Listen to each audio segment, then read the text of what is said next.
Hey there friends, welcome back to the channel, and if you're new here, hi, my name is Sanglesore, and today we are building in Disney Dreamlight Valley, specifically an area in my plaza that is for Shay, Remy, and Remy's house.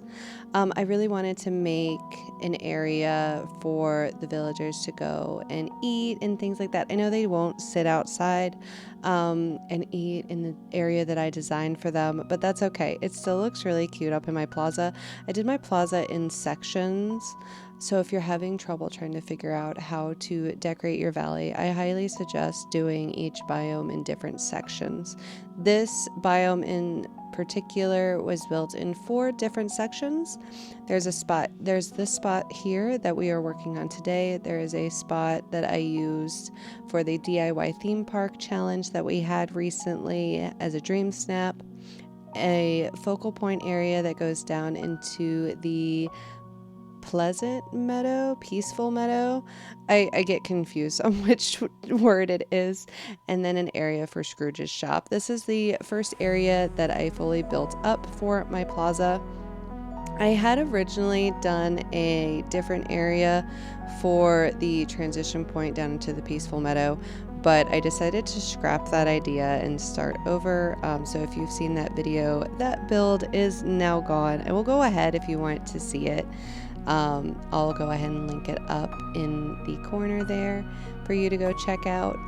I was just trying to figure out, I'm saying a lot. I've already done this recording once, and then I realized that it was set to the wrong microphone, so there was no voiceover. So I'm a little irritated about that. So that's always fun when that happens. But I really wanted to do a more city vibe over here, I guess. I don't really know what my build aesthetic is. I just kind of put down whatever I think looks nice and try to make it as uniform as possible. I don't know how to describe my build aesthetic. If you have any ideas on what it is, please let me know, because I would love to know what my actual build aesthetic is. I'm also very much into making sure that you're able to reach all of the mining areas and get behind all of the buildings. So these buildings do jut forward here in just a little bit, because I like to be able to get behind them, because sometimes more than just flowers will spawn in those spaces where the buildings don't meet the rocks, which is very frustrating, but it does happen. So I always like to make sure there's plenty of space for me to run behind all the buildings.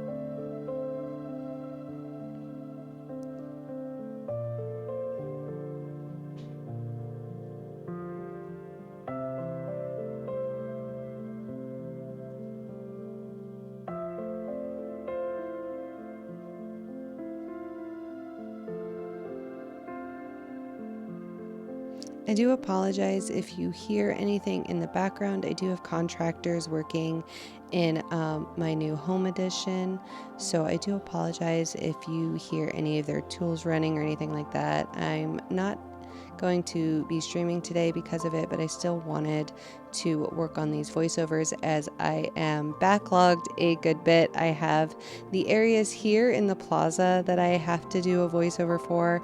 I have a focal point area down in the peaceful meadow I need to do a voiceover and edit for, as well as a area up in the Sunlit Plateau. So I'm really behind on editing my videos and doing my voiceover, so I'm trying to get it in anytime that I can.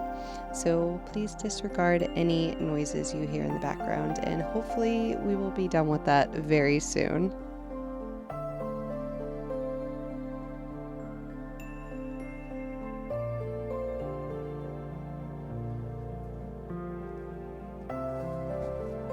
I know a lot of other creators who do build videos for this game specifically tell you the names of the items and things like that. If that's something you all would like me to start including in my videos, please comment down below and let me know. I don't know all of the names of all the items, but I'm more than happy to kind of like jot them down and things like that as I'm going through doing builds and make mental notes and things like that. I've only been playing this game for about 400 hours, and most of it is quests and things like that. It's not so much decorating. I just recently started decorating over the last like month and a half, 2 months. So I'm still very new to decorating and the items and where to find the items. That's why you see me scrolling through the menus a lot. So I had tried to put down a fountain and I didn't like the way any of them looked, and I didn't like the fact that some of them I had to remove the brick underneath for it to sit. So what I decided to do was make a sitting area out here and have a harp in the middle, so it's kind of like one of the villagers or yourself can sit and play the harp for everybody who's dining at the restaurant. Now nobody can sit in the chairs at the surrounding tables because it just looked a little weird when I tried to turn the chairs around, so I decided to just leave it. But I did turn the chair at the harp, so you are able to sit there.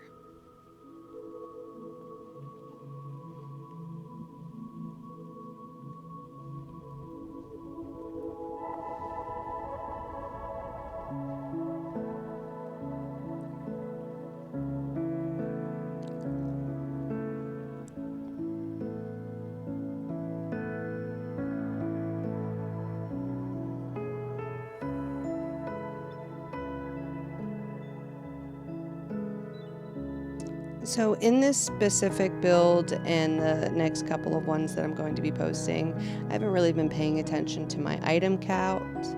I'd like things to be very busy, very natural looking in the exterior areas. So I use a lot of the fake grass and butterfly flowers, and I use a lot of trees and things like that. I have begun to kind of work on that. But at the same time, if I ever need to have more space for items, I can always go back and remove some of those grassy areas and trees and things like that. I do play on PC, so I have a pretty good item count, but I also have the game on my Switch. So sometimes I use my Switch to get like shop items and things like that. Since there is a difference in my moonstones, it's not a huge difference, but I'm trying to use up my moonstones on my Switch. That way I just have them on here, if that makes sense. So I'm trying to use up my moonstones by purchasing items from the shop on my Switch. So having the item count be under 3,000 is really important for that. I'm hoping that they're able to raise it at some point, but I don't know if they're ever going to be able to.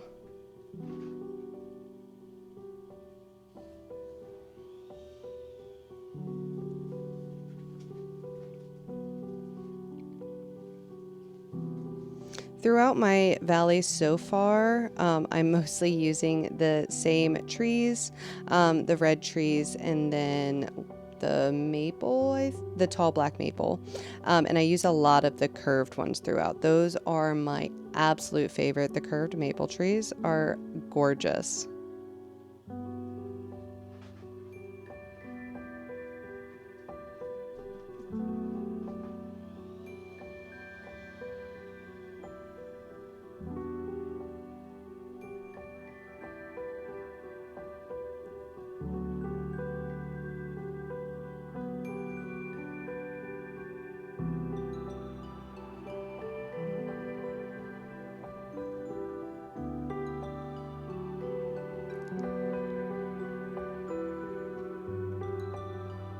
I do have a Discord server set up, so if you would like to join and show off your decorated areas, show off your dream snaps, get advice, anything like that, the link is down in the description of this video.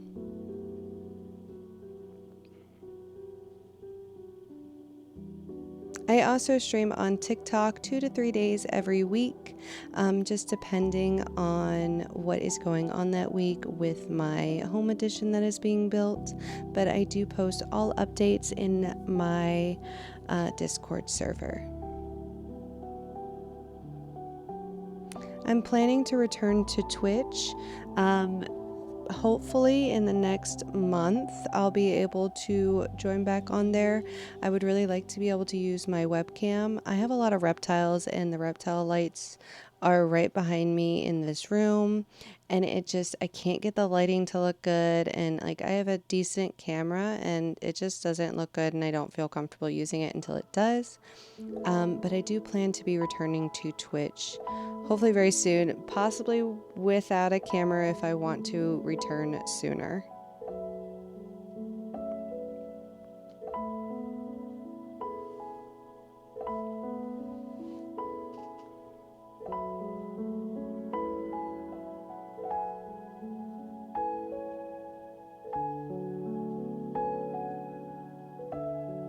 I just love the look of the butterflies flying around all over the plaza. Those butterfly flowers are the best, honestly.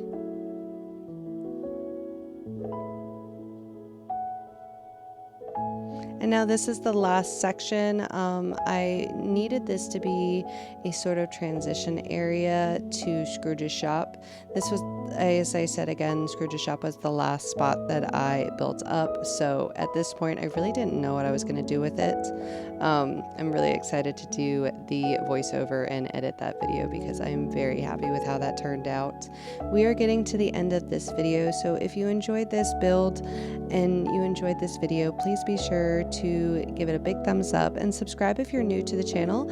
I'm working my way towards YouTube partner, and the next step is 1,000 followers, 1,000 subscribers, sorry. So thank you again all so much for watching. The last bit of this video is a walkthrough in the evening as well as at night. And yeah, I will see you all for the next video. Bye, everybody.